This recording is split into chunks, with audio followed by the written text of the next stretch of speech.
We're going to start by talking about emulsification of butter. So I'm going to make a Beurre Monte, but I'll talk about a Beurre Blanc. So a Beurre Blanc is a white wine sauce, and you basically start with a little bit of wine and vinegar, reduce that down, and then you emulsify butter into it.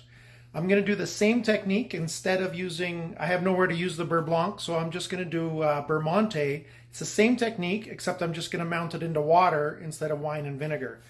A Beurre Blanc is usually seasoned with a little bit of shallots and maybe some parsley or any herb, finished with dill, tarragon, whatever, nasturtium I used to do at the restaurant.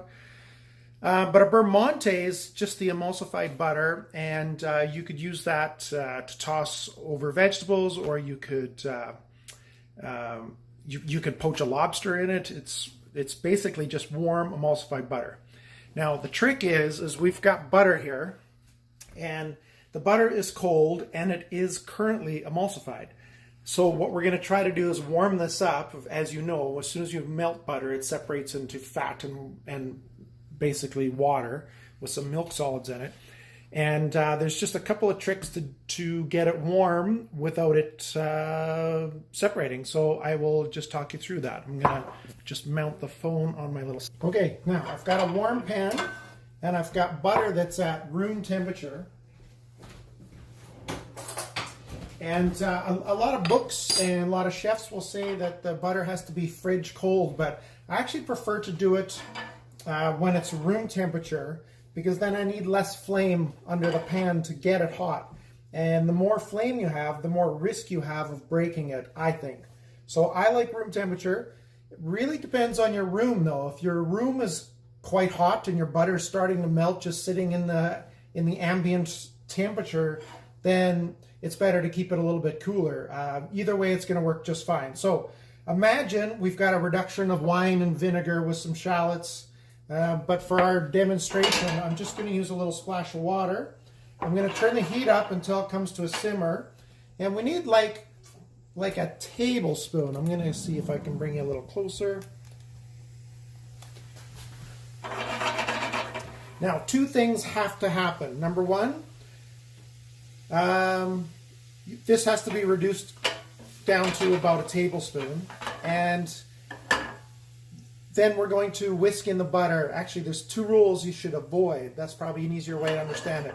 We're going to avoid letting it simmer around the edge. That will separate it right away. And we're also going to avoid stopping moving it. So as soon as butter goes in there, we're going to start whisking it.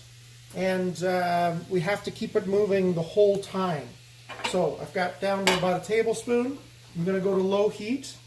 I'm going to add some butter, and it's really important to start moving it. So I find it helpful to move the pan and the whisk at the same time.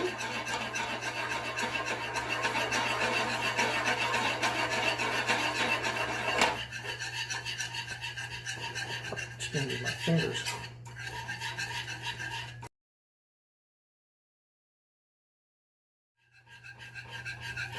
So you can't stop until all the butter is incorporated.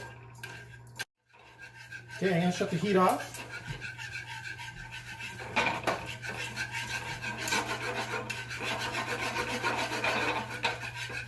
There's still a couple pieces of butter, so I can't stop moving.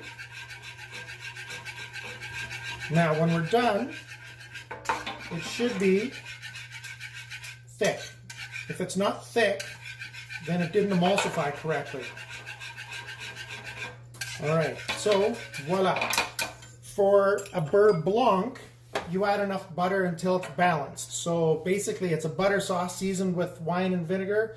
So you add butter until it tastes right. But for a Beurre Monte, you just make as much as you want. And if you're making 1 pound of butter, 2 pounds of butter, 20 pounds of butter, start with 1 tablespoon of water. That's it. So I could just keep going and going and going, switch to a bigger pot, keep going and going, and I could end up with 10 liters. Enough to poach a whole bunch of lobsters in. Okay, so that's Beurre Blanc. No, that's Beurre Monte, but we can pretend that it's Beurre Blanc.